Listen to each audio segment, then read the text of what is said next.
Dobrý deň, pán Zala. Dobrý deň, prajem. Máme už konečne leto. Niektorí si sťažujú, že je moc horúce, ale ja to mám veľmi rád. Áno, aj ja mám rád leto, aj keď teraz za posledné týždne bolo celkom horúco. E, Niektorí ľudia to znášajú lepšie, niektorí horšie. Tak našťastie v niektorých priestoroch sú aj klimatizácie a predpokladám, že teraz je asi aj dovolenková sezóna, takže Áno, no ja klimatizáciu nemám, ja to ani neuznávam. Jedine ako sa ja, keď pracujem doma, mám tu teplo pod strechou, tu je hodne teplo, tak si dávam studenú sprchu.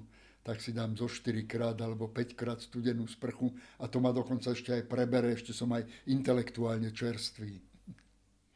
áno, pomáha to. Ja sa pamätám ešte, keď som chodil na archeologické výskumy, tak sme pracovali tiež vo vysokých teplotách okolo 30 stupňov a keď som došiel z práce, tak som bol hrozne unavený. Človek si dá studenú sprchu a hneď sa cíti lepšie. Je to tak. A my sme mali teraz aj relatívne horúce nielen počasie, ale mali sme aj horúcejšiu politiku v rámci Európy. Prebehlo niekoľko volieb, ktoré vyvolávali dosť veľké očakávania, dokonca čierne negatívne očakávania z toho, že by krajná pravica mohla sa stať tak v Európskej únii dominantná, alebo dominantná aj v takej veľkej krajine, ako je povedzme Francúzsko.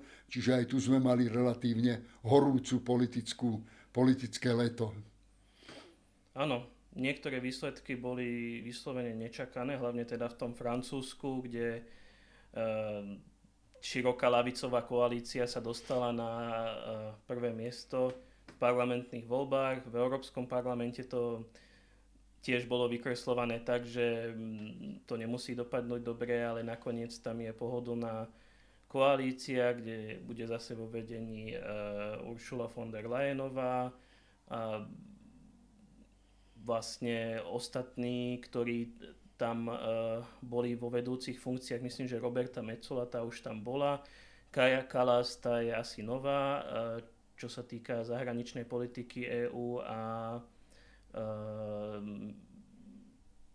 predseda Európskej Rady, rady, čo je veľmi Sanchez. významná voľba Costa, Costa Portugalec, Costa. portugalský socialista inak, ktorý vlastne viedol Portugalsko 10 rokov ako premiér, čiže má dosť veľké skúsenosti. A to je podľa mňa dosť významná poloha.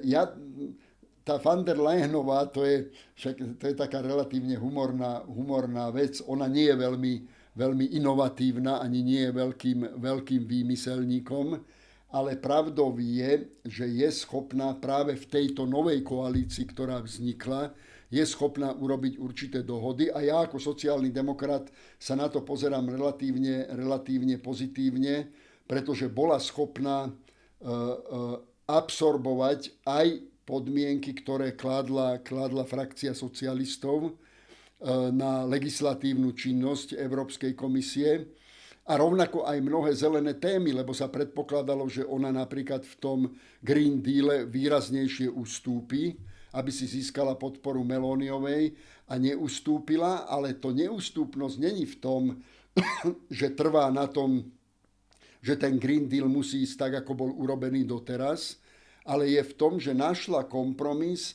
ako ten Green Deal postupne napasovať tak, aby neznižoval industrializáciu a reindustrializáciu Európskej únie, čo je veľmi významný moment a bola jeden z veľkých podmienok práve európskych socialistov, aby aj mal vzťah k vytváraniu nových pracovných miest, zamestnaneckých miest, ale to aj s vysokou pridanou hodnotou, čiže nie len nejaké iba servisné služby.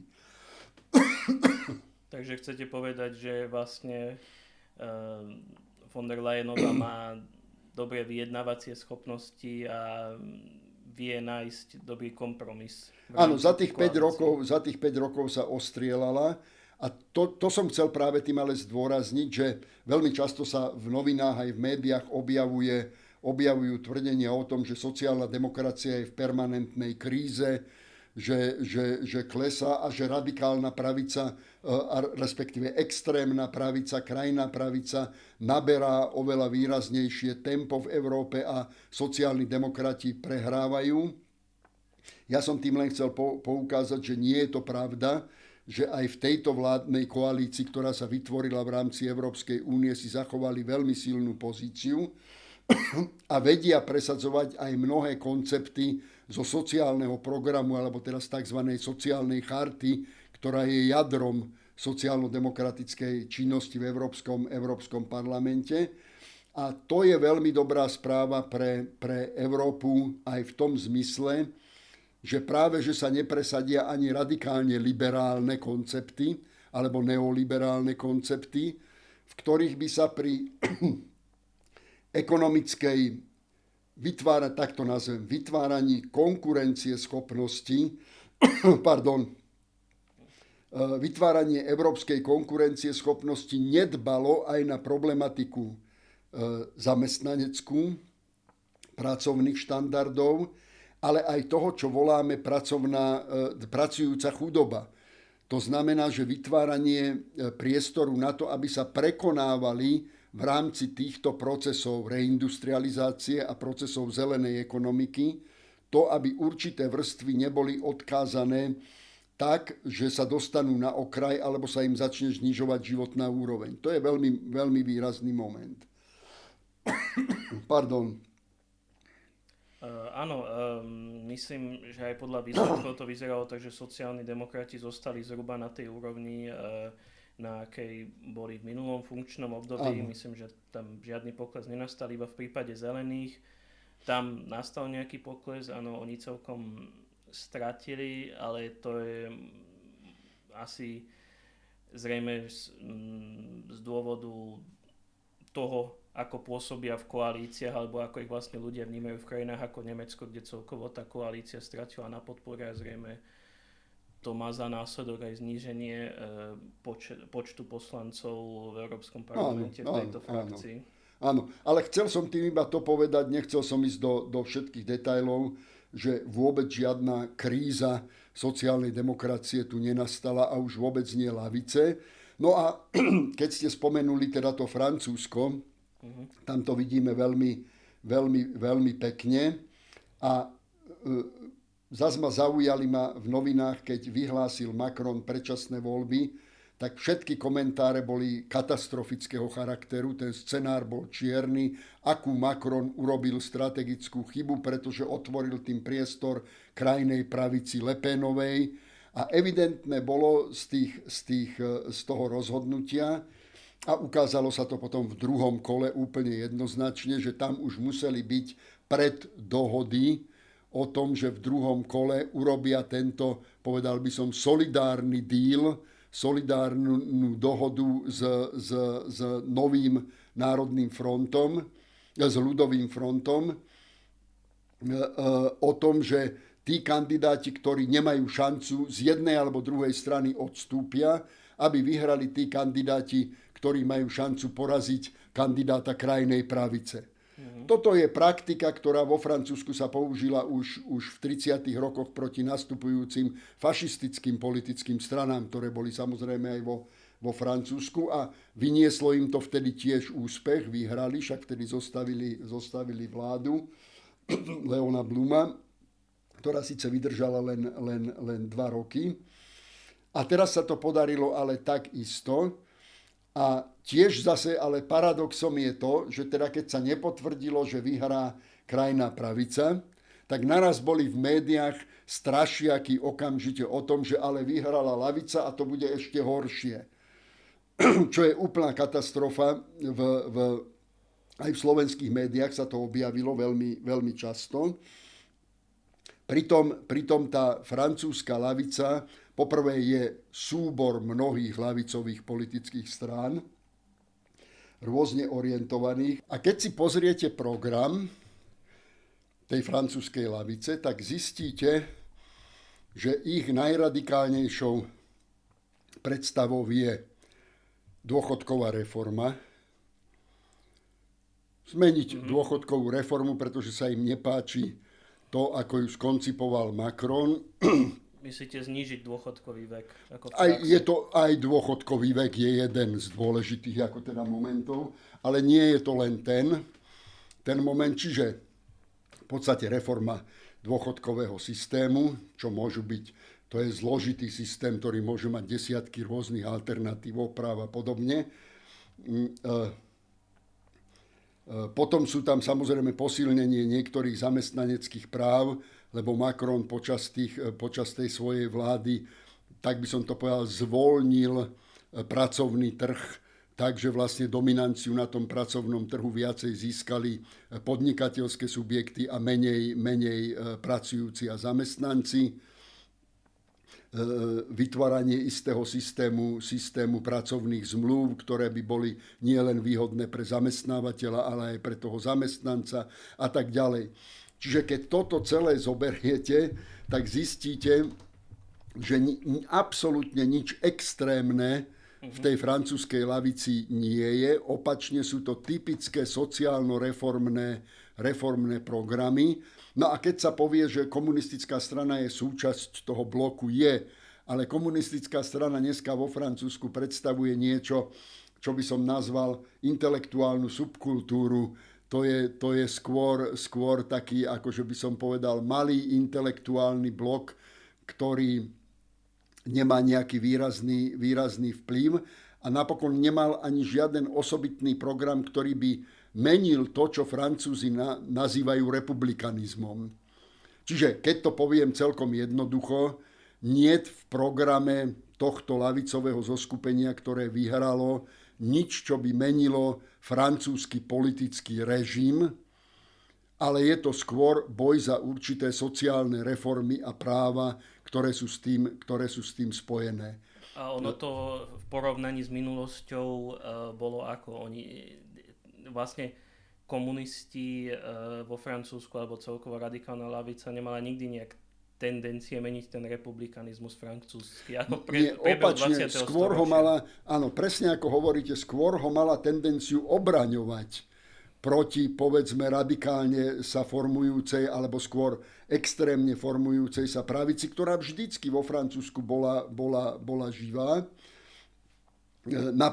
Napokon aj v degolizme, však tá degolovská línia napríklad bola výrazne nacionalistická. A v tom nacionalizme sa samozrejme presadzovali aj hodnoty, ktoré mali viacej alebo bližšie ku krajnej pravici, ako povedzme k tomu liberálnemu stredu.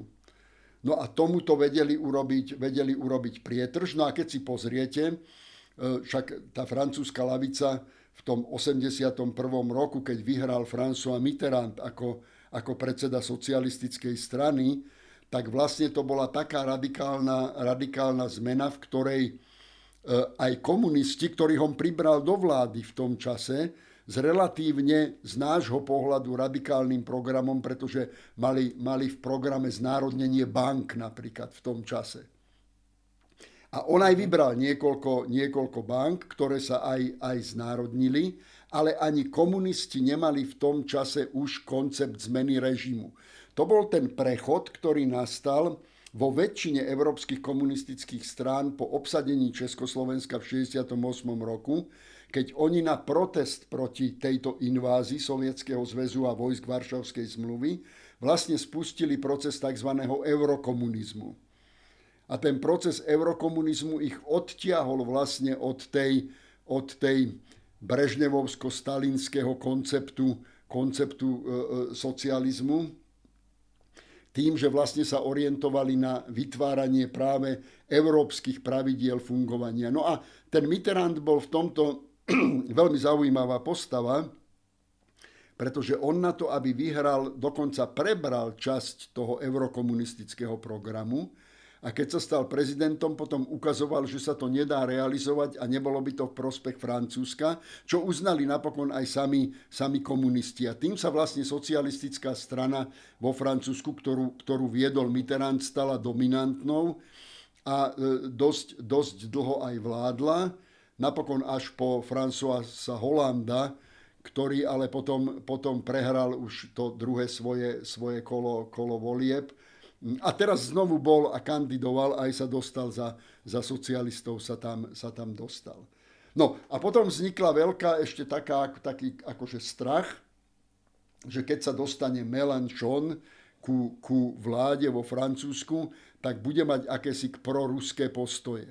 No a to nie je pravda, lebo aj v tejto Mélenchonovej skupine, ktorá síce je, a ja Mélenchona poznám osobne, bol poslanec v Európskom parlamente, bol mojim kolegom, mal vždycky veľmi ostrý protiamerický, oni to zdôvodňovali, že je to antiimperiálny postoj proti imperiálnym fungovaniam Spojených štátov amerických, čo sa v mnohých realitách aj je skutočnosťou, ale nikdy sa nepostavili, a už vôbec nie po invázii Ruska na Ukrajinu vo februári 22, na stranu Ruska. Tam je jednoznačná takisto podpora Ukrajiny, to nič nezmení na francúzskej zahraničnej politike. No a poslednú vec, ktorú by som teda poznamenal ešte k Francúzom, že vlastne sa ukázalo, že ten Macron z hľadiska strategického vyhral. On síce skončil ako strana na 2. mieste, ale samozrejme, že bez neho sa nedá vláda zostaviť. Bolo to teraz pekne vidieť, ako urobili predsedu parlamentu. Ja s tým síce nesúhlasím, ale s pomocou republikánov, teda pravicových konzervatívcov, ale nie krajnej pravici, získal predsedu parlamentu a podľa môjho názoru ale uľahčí mu to zase to, že urobí niekoho z tohto ľavicového zoskupenia urobí premiérom. Ale určite to nebude z tej Mélenchonovej skupiny. Ja si myslím, že to bude niekto zo skupiny práve socialistov, ktorí majú vo vnútri tohto zoskupenia rovnako veľkú silu ako Mélenchonovci. Vyberie určite ľavicovo orientovanú osobu, ktorá bude kompromisom a bude schopná napokon aj istých korekcií, aj chýb, ktorých sa Macron skutočne dopustil počas toho svojho vládnutia, tým, že napríklad ten trh práce výraznejšie uvoľnil, ako bolo potrebné, ale na druhej strane zase treba uznať, že tým vytvoril, a to sa málo komu podarilo za posledných 7 rokov, veľmi výraznú konkurencieschopnosť Francúzska. Čiže tá francúzska ekonomika sa dostala na trajektóriu konkurencieschopnosti. Ešte by som sa možno vrátil k tomu, ako ste spomínali, to, že ako je vlastne vnímaná tá extrémna ľavica a extrémna pravica, že vlastne často v médiách, hlavne sa teda bije na poplach, keď sa očakáva, že krajná pravica by sa mohla dostať k moci, že to je ohrozenie pre demokraciu, ale takisto sa tak vykresluje aj krajná ľavica, že sú tiež ohrozením pre demokraciu. Dokonca na Slovensku by som povedal, že to vnímajú ako hrozby, ktoré sú v podstate úplne rovnaké, čo podľa mňa nie je správny pohľad, lebo krajná ľavica, napríklad teda vo Francúzsku, a krajná pravica sú úplne rozdielne záležitosti. A vôbec, vy ste teraz vlastne presne opísali, že krajná ľavica teda nikdy nemala tendencie na ohrozenie demokracie. Zreálne to skôr robila krajná pravica. Teraz neviem, ako by to dopadlo s Le Penovou, ak by sa nebodaj dostala k moci, ale proste nie je to rovnaké. A je aj pravda, že keď sa hovorí, že krajná ľavica a krajná pravica sú ako keby rovnaké hrozby, tak napríklad predstavitelia z neoliberálnych kruhov alebo aj takí, povedzme, centristi sa zvyknú skôr potom pridávať k tej krajnej pravici, že preferujú skôr spoluprácu s nimi ako keby s krajnou ľavicou. A to sme videli aj u Macrona, že on vo svojom období ako keby začal pomaly preberať isté argumenty, ktoré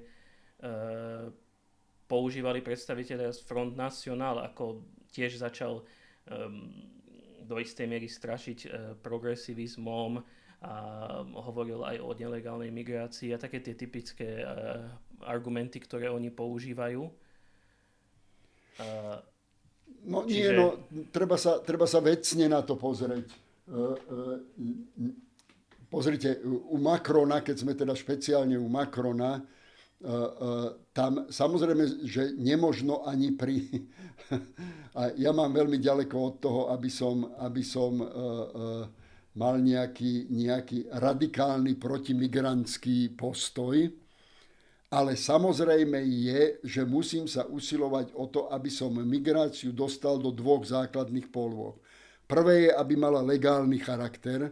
To každý štát za to musí bojovať, aby tá migrácia získala nejakú legálnu formu. To znamená, aby sa ten štát mohol rozhodovať o tom, ktorí sú utečenci, ktorí sú migranti, ktorí sú ekonomickí migranti, ktorí sú vojnoví utečenci a tak ďalej. Čiže musíte tú kategorizáciu vedieť rozlíšiť.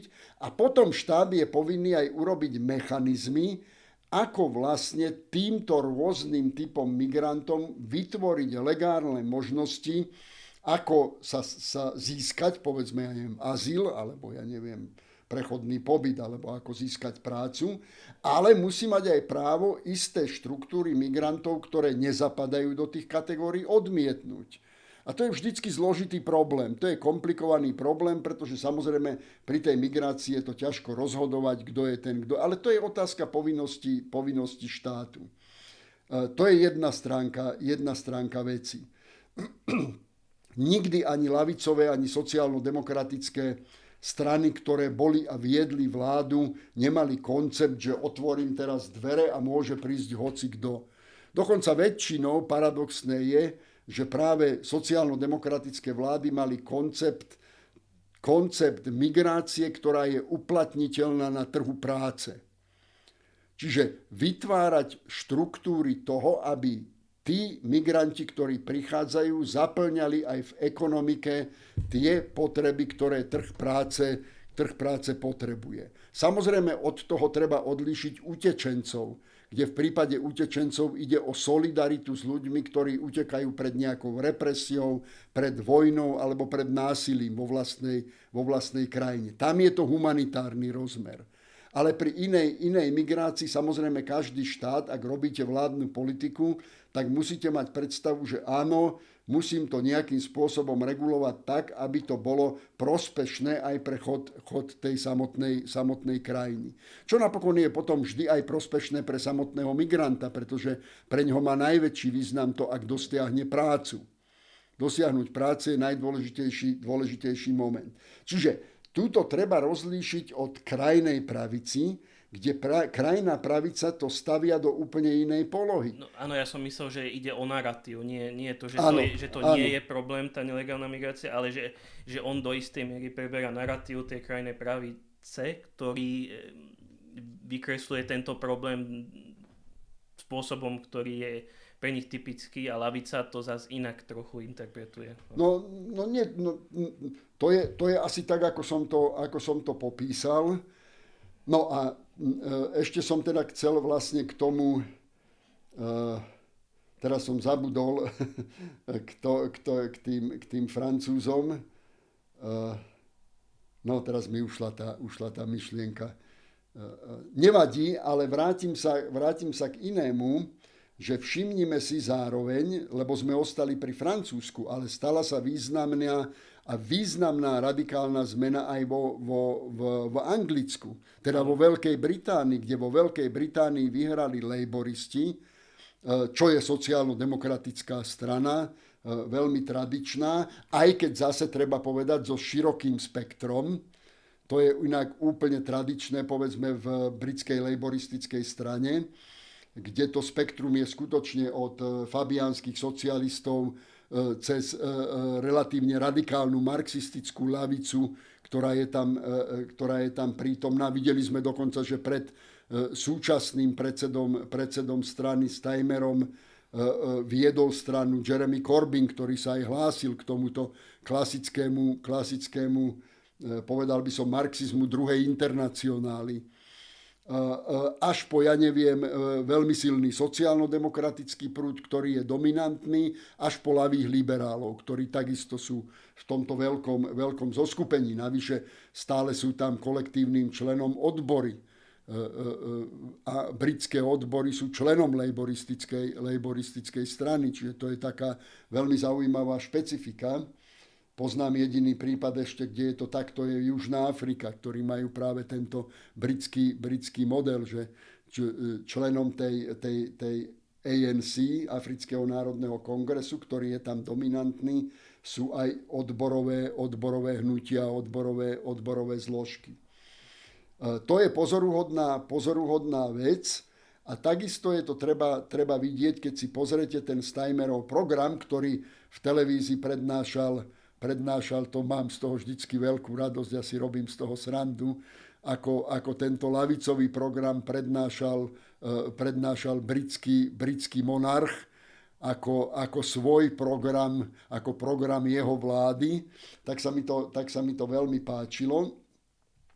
A nevyvoláva to dokonca napätie ani na svetových trhoch, ako naši neoliberáli väčšine plašia, že ak sa nejaký ľavicový program dostane do vlády, tak okamžite trhy na to zle zareagujú a podobne.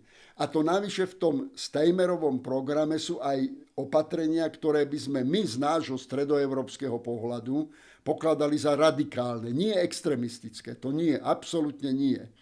Opačne, britskí laboristi sú viac establishmentoví, nemôžem povedať ústavný, lebo Británia nemá ústavu, ale sú viacej držiaci sa konvenčných pravidiel britskej politiky ako konzervatívci. Tí sú skôr divokí a o vláde Borisa Johnsona ani nehovorím. To boli mnohé avantúry, ktoré tam prebiehali.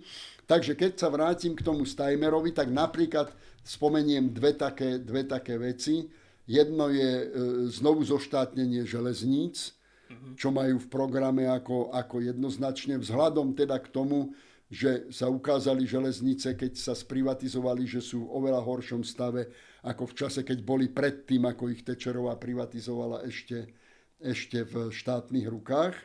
A druhé, čo je veľmi zaujímavý moment, chcú vytvoriť veľkú štátnu spoločnosť Great British Energy, na podporu práve dekarbonizácie celého energetického systému, ale tak, aby to malo zároveň aj pozitívny dopad na spotrebiteľa tej energie. To znamená, aby sa nespustila na základe práve toho Green Dealu, toho teda vytvárania zelenej ekonomiky, nárast cien. To je inak aj jeden z bodov, ktoré majú v programe aj francúzska lavica. Teraz sa mi to vrátilo, že vlastne to som chcel povedať, keď som spomenul tú dôchodkovú reformu, že druhú majú, akým spôsobom zastropovať napríklad energiu a potraviny tak, aby nevznikala energetická a potravinová chudoba. To teraz majú aj francúzski lavičiari, aj britskí laboristi spoločné.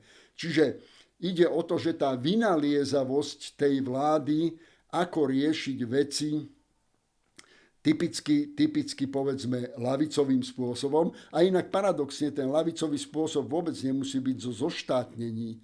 To môže byť nejaká forma verejného vlastníctva.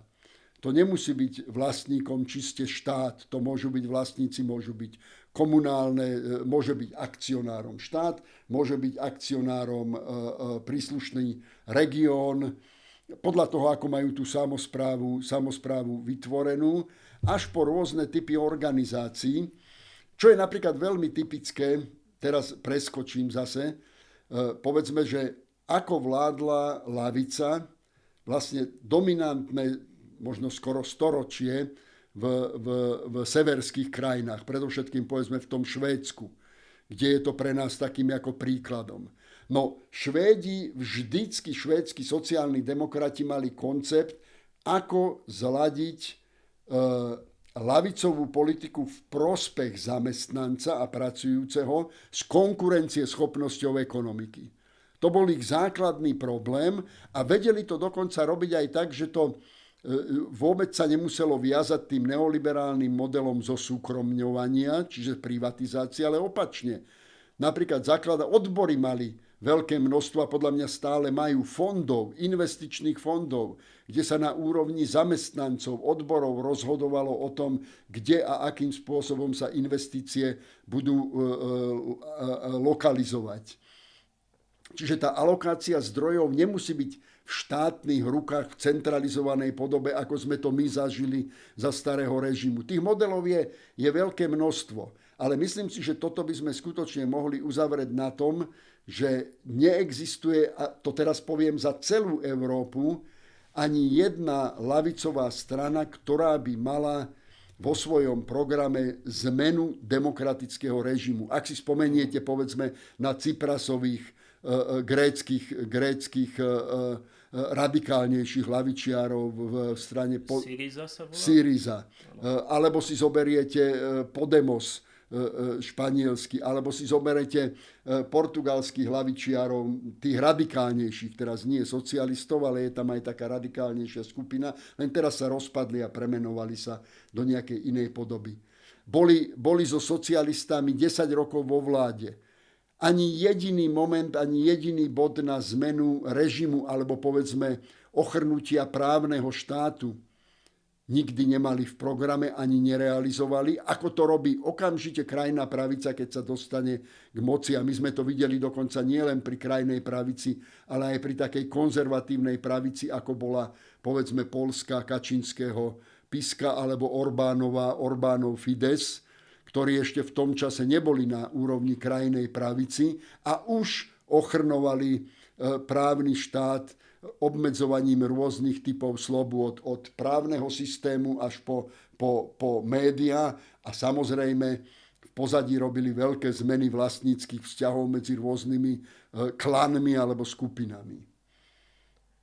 A prečo je to vlastne teda ale potom tak vnímané, že sa straší aj ľavicou vo všeobecnosti? Správna otázka a ja na ňu odpoviem a k tomu by sme si mohli aj urobiť aj osobitnú debatu. Od roku 89, keď nastala zmena, teda tá, ktorú nazývame, a ja si myslím, že z časti bola revolučná a z časti bola reštauračná, lebo revolučná bola v tom, že sme skutočne menili režim z toho, čo sa volá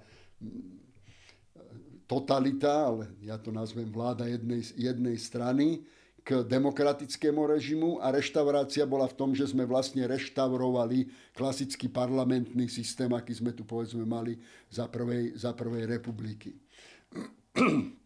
V tomto čase prebehol ten zápas aj ekonomický, ako bude vlastne reforma od toho štátom dirigovaného a plánovaného hospodárstva, ako prejsť na trhovo efektívnu ekonomiku. A tu boli dva prúdy. Jeden prúd bol tých klasických gradualistov, to bol Komárkovská partia, ktorá hovorila o tom, že to treba robiť postupne a adaptovať na trh postupne všetky inštitúcie, podniky, samozrejme aj finančné operácie, bankový systém a tak ďalej, až po konvertibilitu meny. A potom tu bol ten koncept, ktorého sa chytil Klaus, ten koncept typicky neoliberálny, koncept veľkej absolútnej privatizácii šokom. A vtedy sa rozvinula aj ideológia, to je spojené aj s ideológiou, pretože vtedy rozvinula sa ideológia, hlavne z Čiech to išlo a čiastočne aj z Poľska, že všetko, čo je iné ako táto Thatcherovsko-Klausovská predstava privatizačného modelu, je vlastne pokusom, ako zbrzdiť vývoj a zachrániť socializmus. A dokonca Klaus na to používal slova, že to je ázijsko-socialistický model. Proste vznikla totálna hystéria, v ktorej všetko, čo malo iný charakter ako neoliberálny na predstava ekonomiky, bolo okamžite socialistické a bolo okamžite návratom do minulosti a presadzovaním starého režimu. Pritom paradoxne to dávam len do zátvorky. Práve tá privatizácia, ktorá prebehla spôsobom, akým prebehla, otvorila priestor komunistickým kádrom, aby sa mohli privatizácie zúčastniť, a to hlavne komunistickým kádrom, ktoré boli viazané na štátnu bezpečnosť. Ale to je iná kapitola tohoto celého. No a vtedy vznikla ideológia, ktorú poznáme ako koncept voľného trhu, ktorý ale malo v tom ľudskom prevedení, to malo proste taký charakter, že my chceme ekonomiku, ktorá otvorí ľuďom priestor, a ten, kto sa vie uplatniť, ten sa uplatní, a kto sa neuplatní, ten skrachuje. Áno. Čiže spustilo sa to do tej polohy, že ten, kto skrachuje, si je vlastne vinný sám, pretože nebol dostatočne adaptovaný, alebo není dosť vynaliezavý, alebo nerozumie podnikaniu a tak ďalej, ako keby sa celý národ mohol zmeniť na podnikateľov, čo je samozrejme totálny nezmysel. Zlikvidovala sa úplne akákoľvek ochrana zamestnancov, samozrejme, odbory sa dostali úplne na vedľajšiu koľaj a pokladali sa za nepriateľa číslo 1 celého veľkého transformačného systému. 90. roky na Slovensku? Áno, v 90, 91, 92, keď to prebiehalo. A na Slovensku to nebolo odlišné. Robili z Mečiara nejakého lavičiara, pritom bol presný opak pravdou. Mečiar sa síce postavil na začiatku v istých konceptoch proti tým klausovským metódam, ktoré by mali veľmi negatívny sociálny dopad, a išlo hlavne o zvyšovanie nezamestnanosti, ktorá v tom čase vystrelila na Slovensku až na vyše 20%. Tá nezamestnanosť sa pohybovala až vyše 20%. Ale Mečiar veľmi rýchlo nabehol naspäť na Klausov koncept tejto reformy. Akurát ten rozdiel spočíval v tom, že prijal húskovskú koncepciu tvorby slovenskej kapitálovej vrstvy, čo sa samozrejme v tým, keď sa ekonomika otvorí, stáva nezmyslom, pretože aj slovenský kapitalista, keď môže, predá, kde sa dá dobre predať. Takže napokon sa toho majetku vykúpili vlastne tí, ktorí mali na to kapitálové prostriedky, aby ho vykúpiť mohli. No a druhá stránka veci, že Mečiar do toho zaviedol absolútny subjektivizmus. Že teda to všetci ekonomovia vedia, čo ten subjektivizmus je. To je to, že vláda rozhodovala, teda v podstate on, o všetkých ekonomických pravidlách a krokoch, tak ako si to on zmyslel a ako sa to jemu chcelo. Čiže sa vlastne celá tá podniková sféra, aj tá trhová sféra dostala do nepredvídateľných súvislostí. No, ale podstatné je to, že vtedy vznikla tá ideológia, že čokoľvek je iné ako neoliberálna predstava ekonomiky, zaváňa túto návratom socializmu a teda zmenou režimu. Čo samozrejme je úplný nezmysel, pretože opačne, ako som spomenul, napríklad všetky sociálno-demokratické strany mali vždycky koncept na jednej strane výrazného formovania sociálneho štátu, k čomu patrí ochrana zamestnancov, mzdy, nárast životnej úrovni, ale zároveň konkurencieschopnosť ekonomiky. To vyvracia aj to, že neoliberáli ústami, tu sa stále rozprávalo, že všetky ľavicové koncepcie sú len rozdávaním a ničím iným, a nevedia produkovať. Ak niekto produkuje reálne hodnoty, sú to kapitalisti, a socialisti, keď sa dostanú k moci, len rozdávajú. Čo je totálny nezmysel, to nikdy takto reálne napríklad v Európe nefungovalo, pretože ako hovorím, sociálni demokrati sa vždy starali o to, aby tá ekonomika produkovala, a z tejto produkcie samozrejme, aby potom profitovali, ale nie len vrstvy bohatých, ale aj vrstvy, ktoré sú, zamestnanecké alebo ktoré sú v pracovnom pomere. No ale keď ste to takto povedali, tak to vo mne vyvoláva dojem, že vlastne akákoľvek ľavicová tendencia by mohla byť chápaná z pohľadu centristov, neoliberálov ako snaha o potlačenie demokracie, aj treba aj nejaké zvýšenie daní alebo podobne. No tak neoliberáli to aj budú tvrdiť, ale našťastie táto neoliberálna ideológia už posledných 7-8 rokov sa dostáva do úzadia, V Európskej únii už vonkoncom nefunguje. Ešte sme videli také posledné črty tej neoliberálnej politiky, keď začala kríza finančná v tom roku 2009-2010, ale 2011-2012, keď vtedajší šéf komisie Juncker začal robiť tie veľké reformné programy, už boli spojené aj s riadením veľkých investícií, s reindustrializáciou a so vtiahnutím vlastne súkromného kapitálu do projektov verejných investícií. A toto pokladám za veľmi dôležité. To je aj jeden z momentov napríklad terajších britských labouristov, to majú ako jeden z veľmi vážnych bodov programu, ako práve vtiahnuť aj súkromné investície do veľkých verejných infraštruktúrnych projektov, pretože ak to nerobíte, tak tá infraštruktúra bez verejných projektov sa skutočne stáva, tam trh nepomôže, sa stáva zaostalou, nerozvinutou a pekne môžeme preskočiť, pekne to vidíme v Spojených štátoch amerických.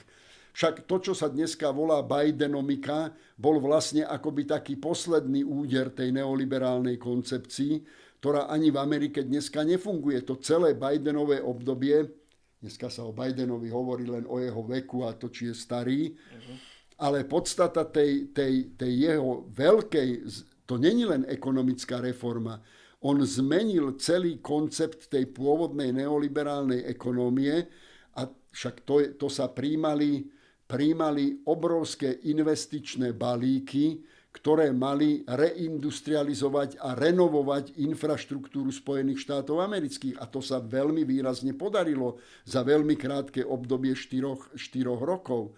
A tie investície sa pohybovali, v našich predstavách by sme sa pohybovali niekde v biliónových čiastkách. 3 veľké balíky, ktoré dokopy možno tvorili okolo 9 biliónov až 10 biliónov dolárov. Nepredstaviteľné číslo, normálne občan netuší, čo to také číslo je.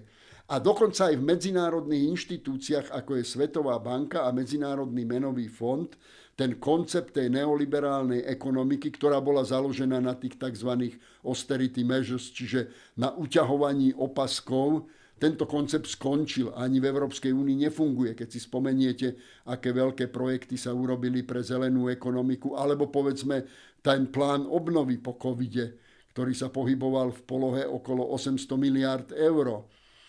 Čiže sú to veľké teraz verejné investičné projekty a to bola veľká Junckersová idea, keď on skutočne prišiel s tým projektom, ako vťahovať aj súkromný kapitál, ale do veľkých verejných projektov. A teraz britskí laboristi práve na tento program išli. Čiže vôbec žiadne riziko, no ale neoliberáli vám vždy budú tvrdiť, podľa Hayekovej knihy Cesta do otroctva, že akékoľvek všetko, čo nevyplýva z voľného fungovania trhu, okamžite vedie k vytvoreniu socialistického hospodárstva. Dokonca ja by som povedal, a to málo kto našich ľudí vedia, lebo čítajú len jednu knihu, Hayek napríklad patril medzi tých, ktorý bol ochotný podporovať aj diktatúru, takú, ktorá by ochránila práve fungovanie voľného trhu. Čiže zaviesť aj štátnu diktatúru, ktorá by garantovala voľný trh. To je zaujímavé, keď to práve spomínate, lebo ja si spomínam, keď som si študoval niektoré časti z von Misesových vyjadrení, tak on vlastne, nechcem povedať, že privítal, ale preferoval nástup nacistov v Nemecku, pretože to považoval ako krízové riešenie, ktoré malo zachrániť kapitalizmus pred nástupom marxistov v Nemecku. Len to poviem, nemám presnú štatistiku, ale som presvedčený, že sa nemýlim, keď poviem, že 90% neoliberálnych ekonomov v Nemecku prešlo k nacistom. A socialista prešiel jeden, Werner Sombart, ktorý mal taký, už aj ako socialista bol niečo v tom zmysle, čo by sme dneska nazvali tým rurálnym sociálnym demokratom, alebo krv a pôda v tom nemeckom vyjadrení. Ja nadviažem ale na to, čo ste povedali pred chvíľou, že tá väčšia hrozba je tu skôr od pravicových konzervatívcov, ktorí oveľa častejšie príjmajú tú krajne pravicovú ideológiu a krajne pravicové pozície.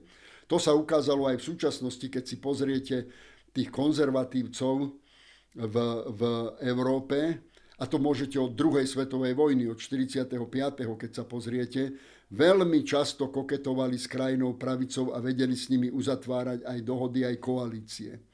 Ale zaujímavým momentom je v súčasnosti, kde skôr vidím také tendencie, že to, čo nazývame krajina pravica, zisťuje, že vlastne nevie prekonať tú bariéru, to, čo teda tí Francúzi volajú cordon sanitaire, nevedia prekonať tú bariéru, aby sa mohli chopiť moci a tak vlastne robia niečo, čo Nemci nazývajú salonfähig, čiže robia typ politiky, v ktorej sa práve toho extrému už chcú vyvarovať. To, ak si všimnite, je v politike Le Peniovej alebo Meloniovej, je to akože trend. A teraz mnohí analytici špekulujú, nakoľko je to úprimné a nakoľko je to len rétorická hra. A ja sa teda prikláňam k tomu, že je to viac hra ako realita, pretože keď si zoberiete tie skutočné názory, tú ideológiu tej krajnej pravici, tak ona je skutočne fašizujúca. To je evidentne vidieť, tá Meloniová urobila veľký krok, keď prišla na stretnutie svojich mládežníkov a tam zistila, že oni sa veľmi výrazne ťahajú k nacizmu, tak ich upozornila na to, že teda takéto fašizujúce tendencie nepripúšťa a teda v strane nebude tolerovať, ale tým sa len odkrylo, že vlastne to tvorí jadro tej strany. A teraz je otázka, že ako ďaleko sa oni môžu tým, že sa chcú urobiť salonfähig, teda vstúpiť do tej stredovej politiky, ako ďaleko to môžu urobiť bez toho, aby nestratili tých voličov. A to oni neurobia. No, to je to isté, čo sa začalo diať v Spojených štátoch, keď sa začalo dostávať do popredia ten tzv. Alt-right, teda americkí fašisti.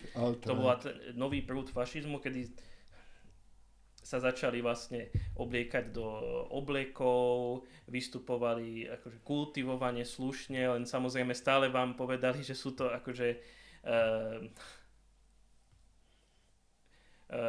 alebo neviem, či ten americký spôsob je úplne ideálny tu spomenúť, lebo ten je ešte stále z nášho pohľadu radikálny, ale ono sa to prenieslo aj potom do Európy a oni potom začali používať rôzne témy, ktorými sa snažili prekryť ich skutočné názory. Napríklad to, čo sme dneska spomenuli, nelegálna imigrácia, ale tým oni vlastne myslia niekto, kto ako nie je biely človek, len oni to tak nemôžu povedať, lebo to by znelo príliš radikálne, nepriateľne. Čiže ja si tiež myslím, že to je skôr hra a ja som aj občas nazrel do kuloárov, kde sa normálne rozprávajú ľudia z takýchto kruhov a sú to úplne iné konverzácie ako tie, ktoré potom sa dostávajú na verejnosť. Áno, je to presne tak. Čiže v tomto prípade sa netreba mýliť. Ja si myslím, že veľmi výrazne to pochopila aj časť konzervatívnych strán, ktoré sú demokratickými konzervatívnymi stranami, ale nie všetci. Nie všetci. Existuje aj dneska napríklad v Európskom parlamente je v rámci tzv. Ľudovcov, alebo teda kresťanských demokratov, EPP, ktorí sú v tej veľkej koalícii, ale ukazuje sa, že aj oni majú to pravé krídlo, pravicové krídlo, ktoré je bližšie ku krajnej pravici alebo k extrémnej pravici ako k tomu stredu. Čiže to je ten proste večný problém, ktorý tam bude a ktorú, chvála Bohu, lavičiari už nemajú, pretože vlastne žiadna extrémna lavica v tom zmysle, ako sme si to tu popísali, ktorá by mala záujem o zmenu demokratického režimu na nejaký nedemokratický režim, vlastne v európskom kontexte neexistuje. A v Spojených štátoch už vôbec nie. V Spojených štátoch to, čo sa nazýva progresivisti alebo liberáli, to to konzervatívci označujú vlastne sociálno-demokratický prúd v demokratickej strane. Áno, to je tiež len menšina. Väčšina demokratov sú v podstate nejakí centristickí liberáli, možno s niektorými progresívnymi tendenciami, povedzme. Určite áno, lebo treba povedať, že v tej Amerike nastal posun a to je pekne vidieť, povedzme, na tom, ako tá Sandersova línia. Ale Sanders je, keby som ho mal prirovnať, jeho program poznám, som si študoval ešte, keď chcel byť kandidátom na prezidenta, keď sa usiloval v primárkach o voľbách. To je typický program na úrovni, povedzme, dánskej alebo holandskej sociálnej demokracie. On dokonca nebol ani tak ďaleko ako Jeremy Corbyn.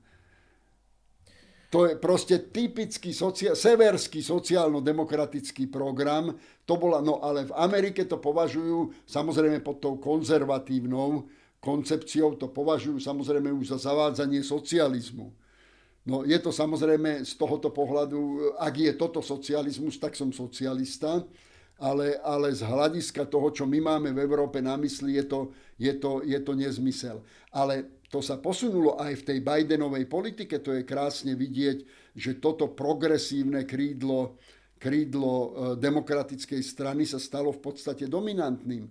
Vy možno nepoznáte, ale tiež mala jeden čas tendenciu byť kandidátkou na prezidenta Elizabeth Warren. Poznám. Elizabeth Warren, ktorá je vynikajúca znalkyňa práve tej veľkej korporátnej alebo monopolnej politiky veľkých monopolov a je veľká bojovníčka za to práve, akým spôsobom vlastne vytvoriť to, aby tieto monopoly neboli tak dominantné, že diktujú vlastne americkú politiku na jednej strane aj vládnu a na druhej strane zamestnaneckú politiku odborom. Čiže ona veľmi to vie precízne a detailne analyzovať. No a patrí k tomu, no ale to je presne na úrovni sociálneho demokrata, ako bol povedzme Willy Brandt alebo Helmut Schmidt. Tak to je proste niečo, čo v našich európskych pomeroch je absolútne normálne. No dobre, veď len na dokreslenie poviem, v americkej konzervatívnej predstave stavanie štátnych ciest je socializmus. Áno, a Američania boli dlhé dekády vystavované tomu, čo sa označuje ako Red Scare, kde sa všetky nejaké pokrokové tendencie interpretovali ako plíživý vplyv komunistov. Áno.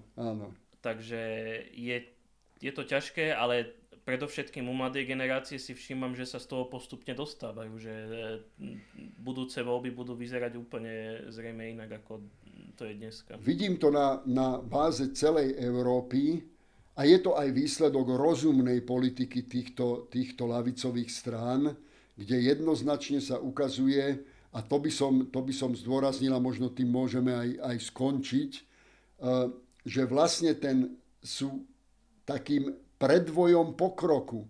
Že vlastne ten pokrok, ale vo všetkých oblastiach, nie len pokrok v oblastiach, povedzme, sociokultúrnych diskusí, nie len v oblasti emancipácie menšín, ale napríklad aj pri obrane práv zamestnancov, odborových organizácií, odstraňovaniu toho, čo nazývame energetickou chudobou alebo pracujúcou chudobou, ale aj vytváranie, a to pokladám za veľmi dôležitý moment, už sme o tom hovorili, vťahovania súkromného kapitálu do veľkých verejných projektov, čo pokladám za veľmi významný moment a napríklad aj reformy regiónov. Veľké reformy regiónov k pokrokovému videniu a do toho pokrokového patrí aj tá zelená transformácia.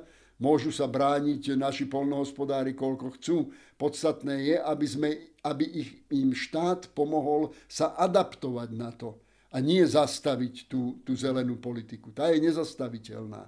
Inak zničíme samých seba. Áno. Tak ďakujeme, že ste s nami boli a tešíme sa na budúci diel. Pekné letné dovolenky ešte. Pekný týždeň.